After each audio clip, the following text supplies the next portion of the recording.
Today, I'm going to give you some tips on how to have hundreds of tomatoes on your plants by doing some simple things when you have 5 minutes here and 5 minutes there.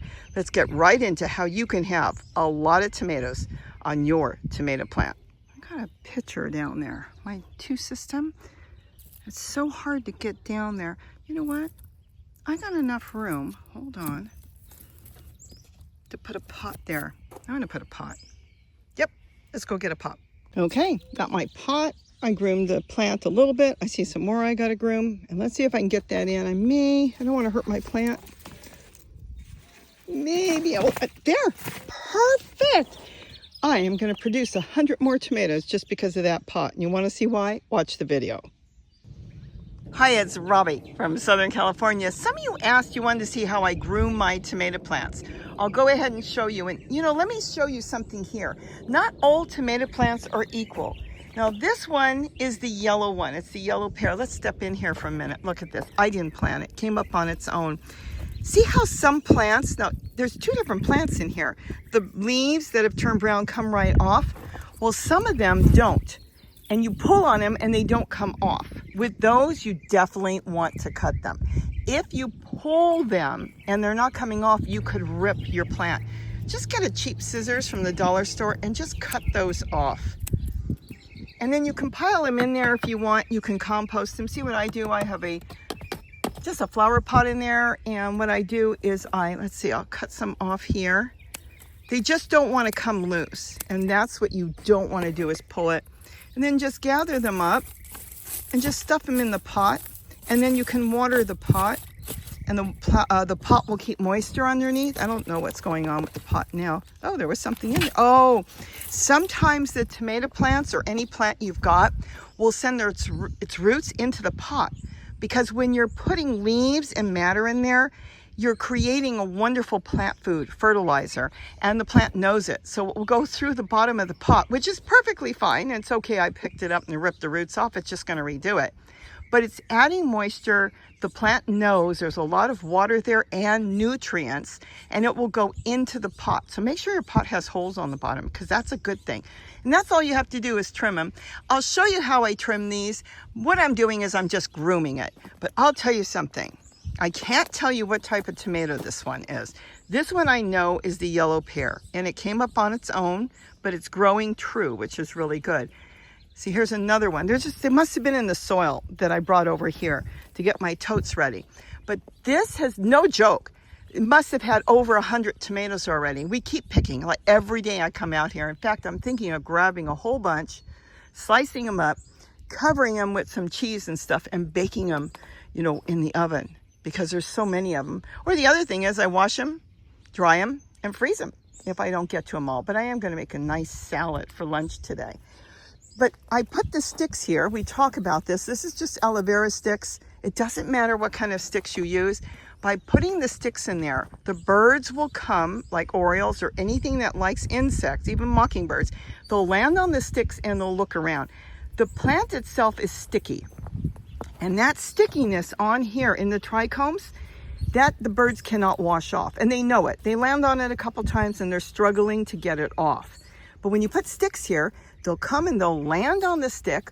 They'll land on the tomato stake. If you've got a wire basket like this one, they'll land on that. And then they'll look around and they'll reach down. So the more sticks you have, the more the birds will come in and pull those nasty little hornworms off that you don't want. And then you save the tomatoes. The birds are feeding their babies and eating the insects themselves, and it's a win-win. All right, let's go groom the tomato plant. Now, the tomatoes that I grow mainly are small type tomato, cherry tomatoes. I cannot stress enough, if you're a new gardener, I strongly recommend that you get a cherry type tomato. It doesn't matter what type. It could be sun gold, it could be the 100s, it could be a large cherry. It doesn't matter. Yellow ones even. The main thing is you will be successful. If you grow the larger ones, I will let you know a lot of times you don't get them. A squirrel will get them, it'll fall off, your dog might pull it off. And in the meantime, you're waiting for that one big tomato where look at this young plant. Both these plants that are in the video are young plants. They're only a couple months old.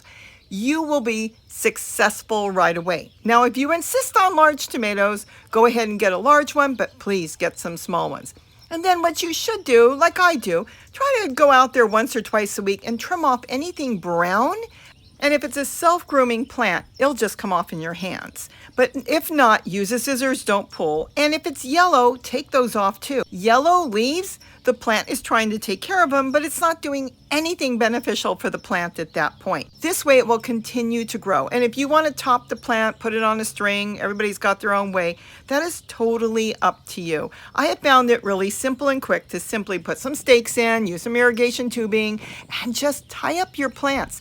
I use yarn. It's cheap. You can get it at the dollar store. It will last you all year, one skein of yarn, and that's all you'll need. And it won't matter if it's cotton or if it is nylon.